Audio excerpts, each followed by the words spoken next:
이제 그 하나님 나라 운동의 사명을 우리에게 위임하셨다. 야, 나 누가 대답할 줄 알았는데 제가 잘못하는 거죠. 제가 잘못 가르쳐서.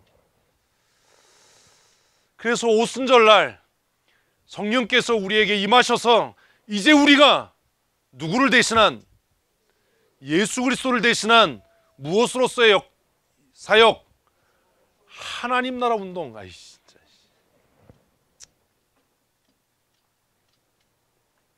하나님 나라 운동. 복음이 확장되어져 가는, 어디를 향해서? 열방을 향해서 확장되어져 가는, 마침내 끝이 올 거다, 그제야 끝이 올 거다라고 약속하신 그 말씀대로 우리가 이제 하나님 나라 운동을 하고 있다, 지속하고 있다. 무엇으로? 성령 충만함으로.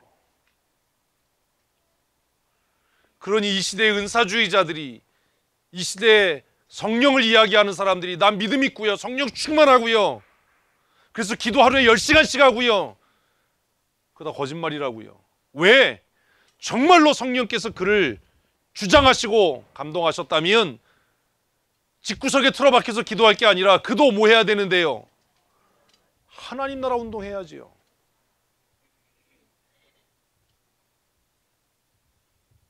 그래야 되는 거잖아요.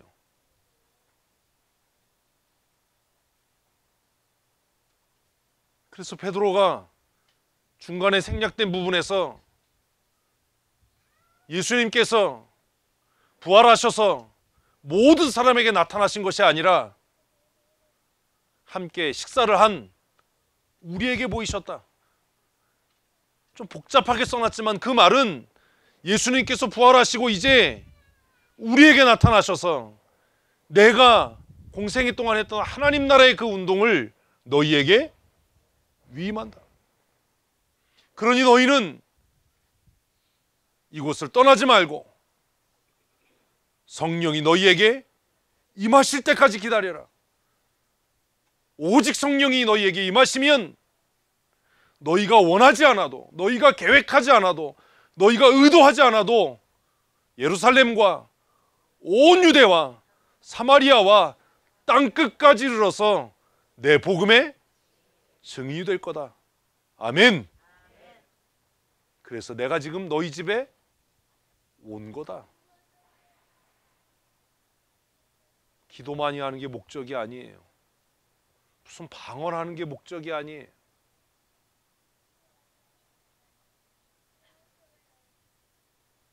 그리고 베드로가 이 말을 마쳤을 때에 베드로가 특별한 이야기 한 거 아니에요. 고넬료 집안에서. 베드로 설교가 너무 황당하잖아요. 아니 4일씩이나 걸려서 모시고 왔는데 베드로 설교는 내용이 없어요.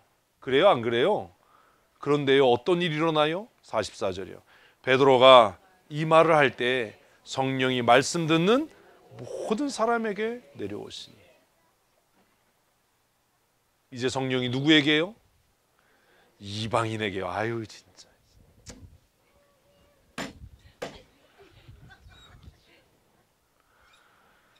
아유.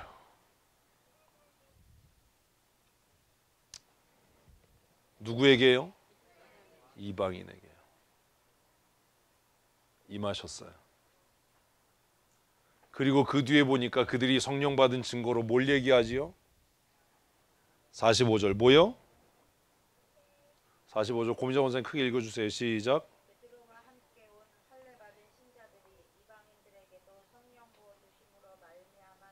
46절이요? 예, 계속 읽으세요. 예. 함께 따라왔던 사람들이 놀랬어요. 유대인들이. 근데 그들이, 이방인들이, 고넬료 집안에 모였던 사람들이 성령 충만했다라고 하는 증거를 뭘로 써요? 방언을 말하며. 이러니까 이제 은사주의자들이 거봐, 성령 받은 방언하는 거야. 미친 소리 좀 하지 마라. 좀 성경이 무슨 얘기하는지 좀 알고 떠들어라, 이 미친 것들아. 이거 설명하실 수 있는 분 계세요? 이러니까 바로 고개가 슈. 제가 이번에 그걸 배우고 왔어요. 목사나 성도나 똑같구나. 이 한과를 공부를 해요. 어? 한과를 공부하고 전철용 목사님이 코디네이터니까 나와가지고 자 발표하실 분 그러면 제가 뒷자리에 앉았으니까 모든 선배 목사님들이 기도를 하세요. 그냥 앉아서 똑같네, 똑같아. 눈 마주칠까봐. 전철용 목사님도 참 대단하세요. 고개를 숙이고 계셔도 나와서 세 분이 발표하기 전까지는 수업을 진행을 안 하는데 버티는 거예요, 또 같이. 이야, 모든 과 끝날 때마다 나와서 이제 나중에는 그 막 못하잖아요. 전철용 목사님보다 다 선배니까. 이제 한 사람 나오면 그 사람이 다른 사람 지목하는 걸로. 그래서 제가 뒤에 앉아서 뭐 우리나 여기나 다를 게 없네 그 생각을 했어요. 그렇다고 제가 자원해서 나갔냐? 저도 안 나갔어요. 왜 안 나갔냐? 안쪽에 앉아 있었기 때문에. 그때 누가 시키더라고요. 나가서 발표를 했는데. 여기 왜 성령이 임해서 방언을 했다라고 썼을까요? 고미장 원사님 읽었으니까.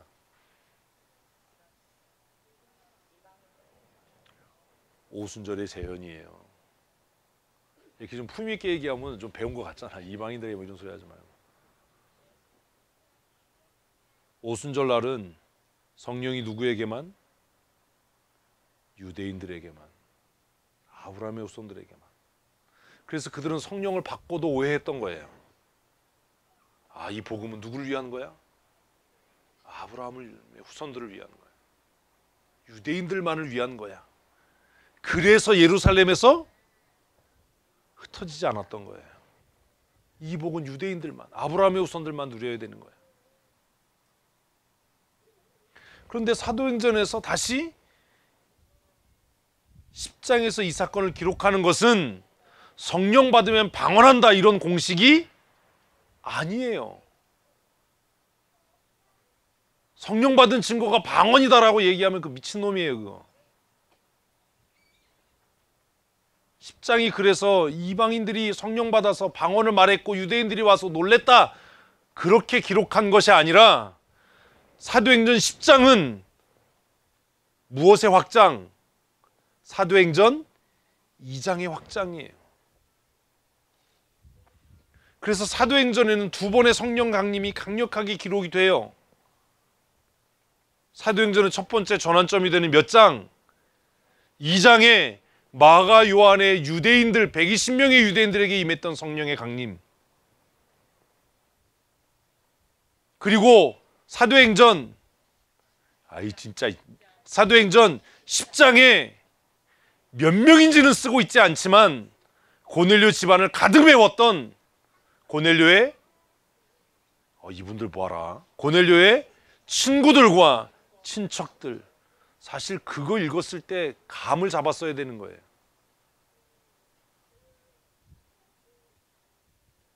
마가 요한의 다락방 보는 것 같잖아요. 마가 요한의 다락방에 모였던 제자들은 며칠이요? 10일을 열심히 저녁 기도하기에 힘썼어요. 제가 그 설명했잖아요. 고넬료 집안에 모였던 친구들은 며칠이요?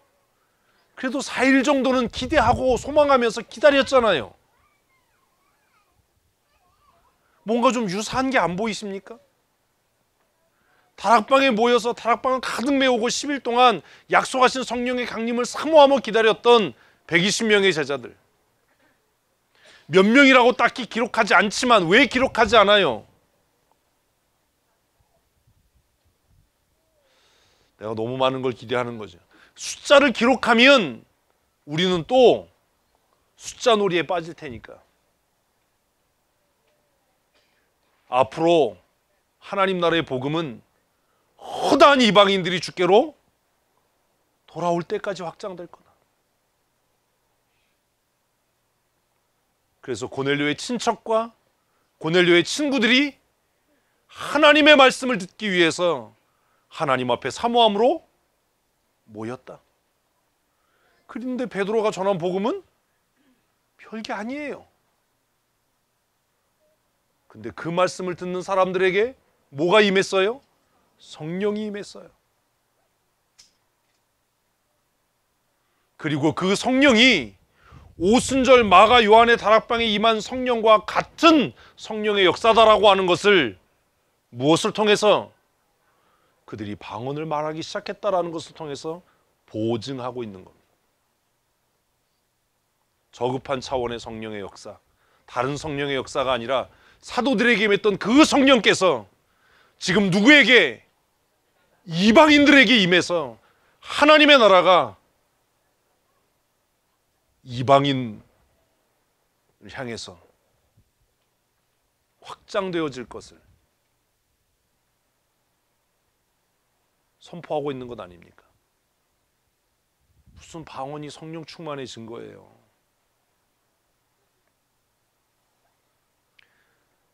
사도 바울의 복음 역사가 돌파력 있고 확장력 있고 강력하게 증거될 수 있었던 이유는 이 고넬료 집안에 모였던 이방의 사람들 때문 아니었겠습니까? 그들이 성령 충만했으니까 그들이 돌아가서 뭐 했을 텐데요? 복음을 전했을 테니까요. 그래서 우리는 사도행전 10장에 와서 다시 뭘 보는 거예요? 아브라함의 복이요. 눈치가 있으면 제가 조금 아까 아브라함 얘기했을 때 실력도 없고 눈치도 없고 있으면 식욕만 있어, 식욕만.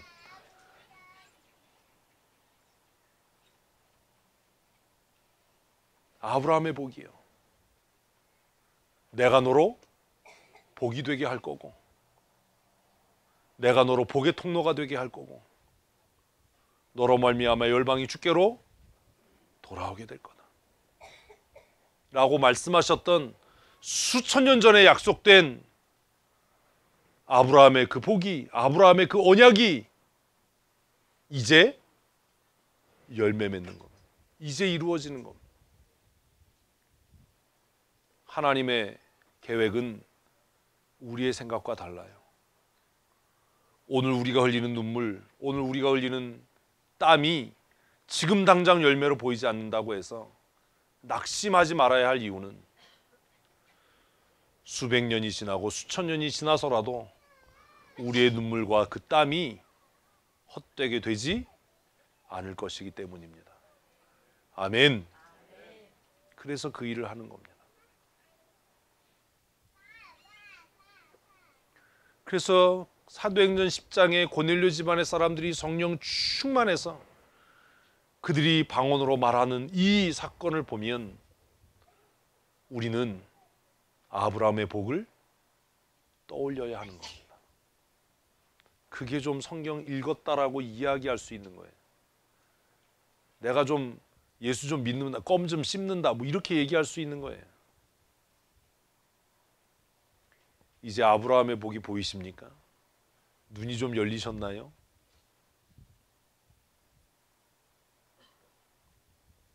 그래서 사도행전 10장은 복음의 새로운 출발점입니다. 이스라엘 백성들이 우리가 완악하고 강팍하고 미련하고 어리석어서 깨닫지 못했던 하나님의 열방을 향하신 그 구원 계획, 열국을 향한 하나님의 구원의 열심을 우리는 알지 못했지만 하나님은 소리 없이 모든 역사와 모든 역사의 순간 속에서 그 일을 이루고 계셨다 라고 하는 것을 우리는 잊지 말아야 합니다. 저를 어디 세미나에 보내시거나 어디 보내서 쉬게 하려면 주일날 설교를 하지 말라고 해야 돼요. 20주일 동안 어디 가도 주일에는 설교를 해야 되니까 그렇게 뭐 피 터지게 준비하지는 않지만 사실 편히 쉬지는 못해요. 마음만 부담스럽지. 갔다 오면 주일이잖아요. 어젯밤에도 그런 생각했어요. 내일이 주일이 아니었으면 좋겠다. 아, 내일이 주일이 아니었으면 참 좋겠다.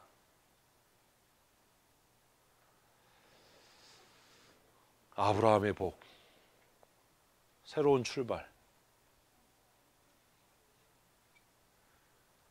베드로를 통해서 놀라운 고백을 우리는 듣습니다. 고넬료 집에 오기 전까지만 해도 하나님, 나는 부정한 것을 먹어본 일이 없습니다라고 이야기했던 베드로가 45절 같이 읽습니다.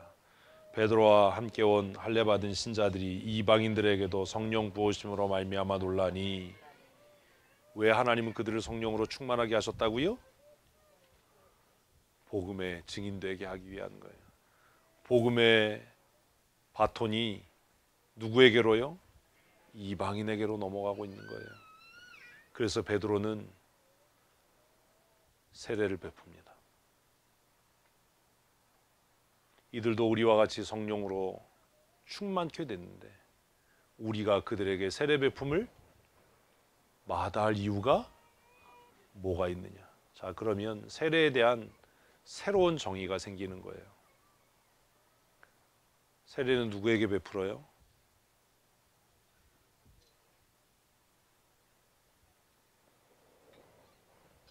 새로운 세계관이 안 생기셨군요.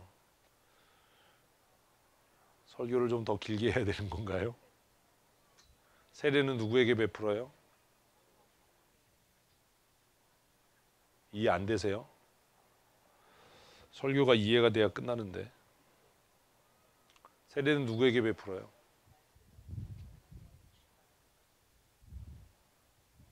아, 답답해.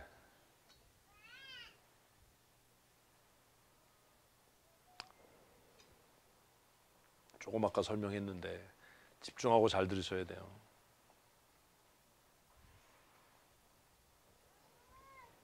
아브라함을 택하시고 부르신 하나님께서 모든 시대에 하나님의 나라 운동을 하는 사람들을 세워서 하나님의 나라를 확장하게 하셨습니다. 그리고 그들이 그 사역을 할 수 있도록 성령을 부으셨습니다. 그리고 마침내 약속하신 대로 하나님이신 예수님이 이 땅에 오셔서 말씀이 육신이 되셔서 그 하나님 나라의 복음을 보고 만지고 느끼고 듣게 하셨습니다.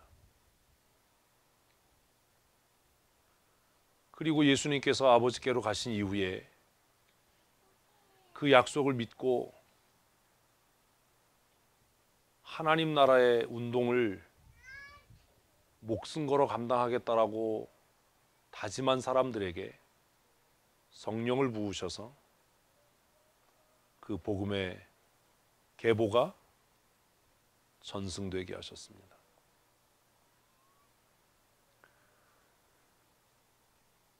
(120명의) 제자들은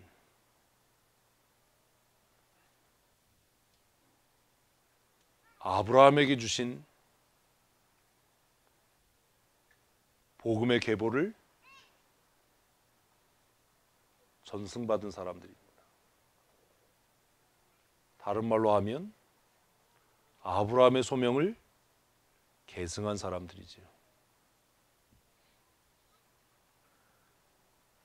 그리고 이제 베드로를 통해서 몇 명인지 알 수 없지만 고넬료의 가정을 가득 메웠던 이방인들이 성령의 기름 부으심을 통해서 새로운 하나님 나라 운동의 주자로 아브라함의 계보를 잇는 언약의 백성으로 그 소명의 상속자로. 뭐라고요? 상속자가 중요한 게 아니에요. 재산에만 관심이 있어서. 뭐의 상속자요? 소명의 상속자요.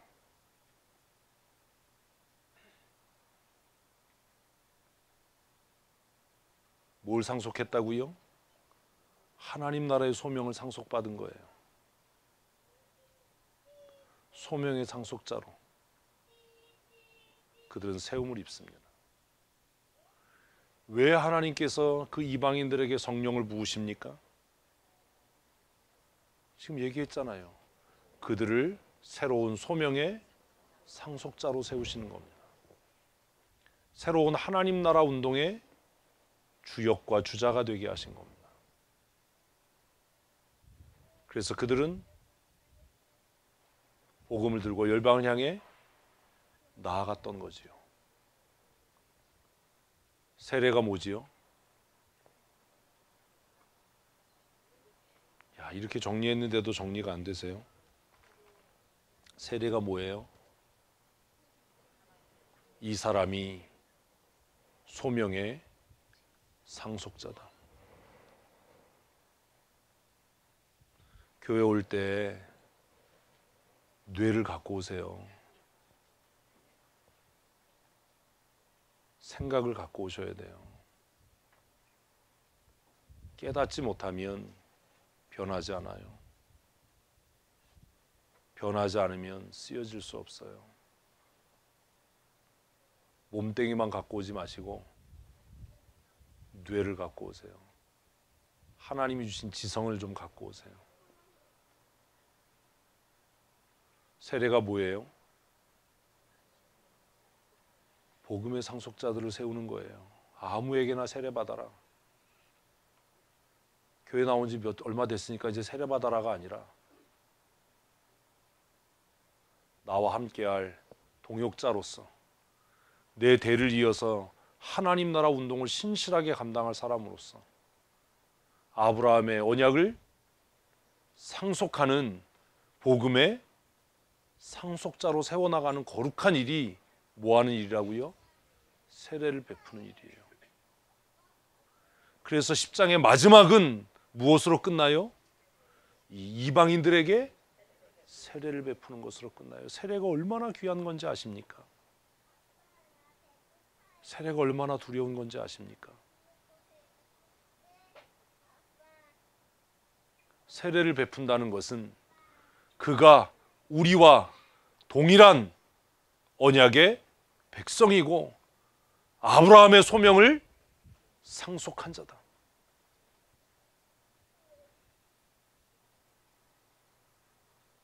이스라엘 백성들은 하나님의 언약이 혈통을 통해 상속되는 거라고 생각했어요. 누구에게요? 장자에게요. 하나님은 초반에 그걸 깼어요. 그게 누구예요? 야곱이에요. 개뿔. 왜 하나님이 야곱을 왜 택하셨습니까? 하나님의 구원 계보는 너희들 생각처럼 흘러가는 게 아니야.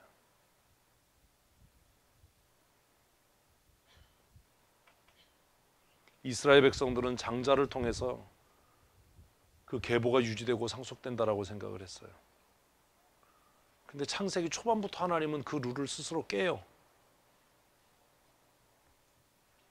누가 택함을 받아요? 하나님 마음이에요. 야곱과 에서가 무엇을 행하기 전에 하나님께서 태중에서 야곱을 택하셨다. 무엇으로요? 아브라함의 복의 상속자로. 그래서 우리는 아브라함의 하나님, 어떻게 또 이삭은 어디 가고 야곱이야. 이 사람들이 진짜 아주 좀 끝냅시다. 아브라함의 하나님, 이삭의 하나님, 에서의 하나님 하지 않는다고요. 근데 우리는 그렇게 하면서도 이게 무슨 말인지 모르는 거예요.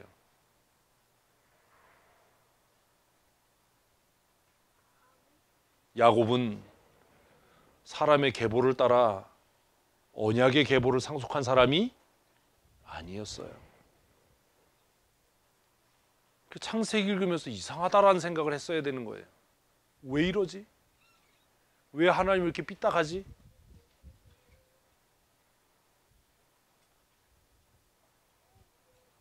그리고 더 놀라운 건 야곱의 12아들 중에 장자가 누구예요? 이걸 알면 또 아유 진짜 다 사표를 냈지. 권사들 다 개뿔. 루벤이지요. 그런데 그는 탁월하지 못해요. 그는 버려져요. 그리고 그 장자의 계보를 누가요? 요셉이 이어요. 도대체 왜 족보를 쓰고 왜 족보를 읽는 겁니까? 뭘 배우는 겁니까?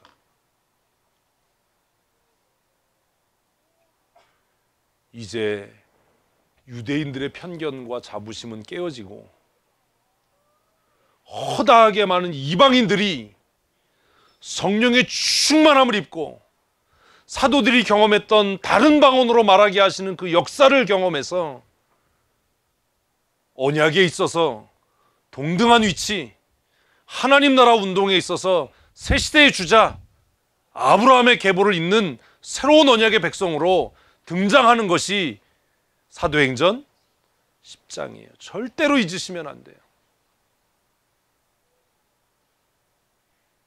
왜 이게 중요해요? 사도행전 10장이 있었기 때문에 오늘 우리가 그 언약의 상속자가 된 겁니다. 믿으면 아멘, 안 믿으면 말고.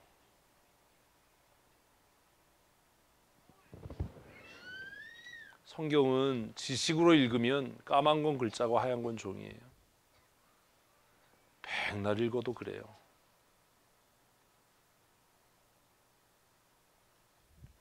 사랑하는 성도 여러분, 언약의 상속자처럼 사십시오.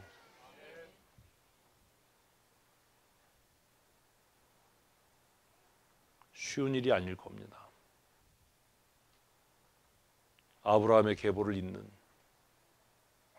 아브라함의 언약을 상속하는, 내가 너로 복이 되게 하고 열방이 너로 인해서 복받게 하겠다라고 하는 아브라함의 꿈을 꾸는, 나 하나 잘 되고 나 하나 잘 먹고 하나님 내게 복 주시고 내 가족을 구원하시고 내 자녀들에게 은혜 주십시오라고 하는 쓰레기 같은 기도를 좀 멈추고,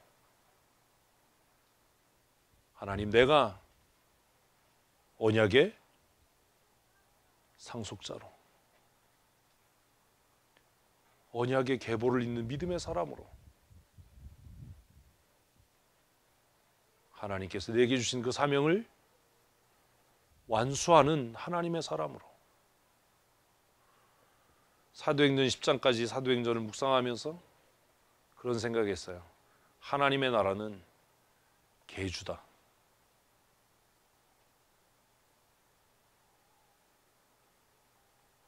제가 예수 믿고 하나님의 사람 되기까지 내 앞선 주자들이 자신들이 감당해야 될 복음의 구간을 열심히 힘차게 달려서 제 손에 그 복음의 바톤을 들려준 것 아닙니까?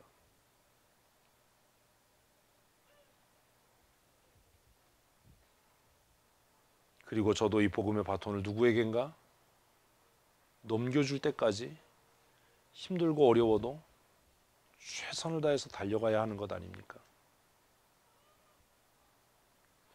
한 주간 동안 은퇴하신 목사님들의, 은퇴하시고 선교사로 나가시는 목사님들의 이야기를 들었습니다. 교회 안에서 말도 안 되는 일들을 겪고 말도 안 되는 상황들을 이겨내면서 그 사역을 어떻게 감당하셨는지 하는 것들을 매일 밤 아라비안 나이트처럼 들었습니다. 그리고 고민하고 생각했어요. 상황이 어떻든지 환경이 어떻든지 하나님께서 내 손에 들려주신 이 복음의 바톤을 나도 누군가에게 전달해야만 하는 책임이 있다.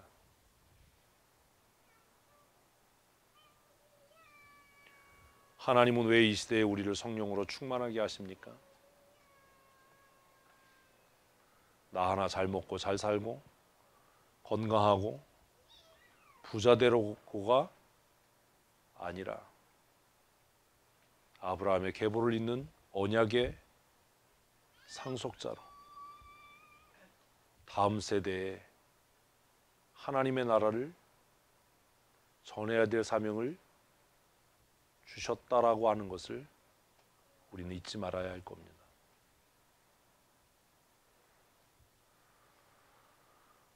그런 생각을 해보았습니다.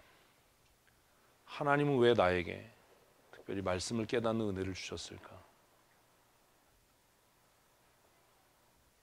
딱 하나지요. 나도 누군가에게 이 하나님 나라에 대해 꿈을 계승시켜야 하는 겁니다. 그게 저의 사명일 겁니다. 힘들고 어려워도, 포기하고 싶어도, 중도에 멈추고 싶어도 멈추지 말아야 하는 이유는 그것이 하나님께서 우리를 부르신 부르심이기 때문입니다. 사랑하는 성도 여러분, 아브라함이 꾸었던 열국이 주께로 돌아오는 꿈, 하늘의 허다한 별들과 같은 주의 사람들이 주께로 돌아와서 우레와 같은 소리로 하나님을 찬송하게 하는 그 꿈을 날마다 꾸시고 언약의 상속자로 하나님 나라의 계보를 이어가는 믿음의 사람으로 또 한 주간을 그렇게 승리하셨으면 참 좋겠습니다. 하나님은 참 놀랍고 멋진 분 아니십니까? 베드로 같은 연약한 사람을 택하시고 부르시고 꿈꾸게 하시고 그를 성령으로 충만케 하셔서 하나님 나라의 계보를, 하나님 나라의 소명을 상속하게 하시고 이어가게 하시는 하나님께서 오늘 이 시대에 저와 여러분을 택하시고 부르시고 우리 춘천 성도교회를 하나님께서 택하시고 부르셔서 이 거룩한 언약의 계보를 써나가게 하시는 줄로 믿습니다. 우리 시간 함께 한 마음으로 하나님 앞에 기도하십시다.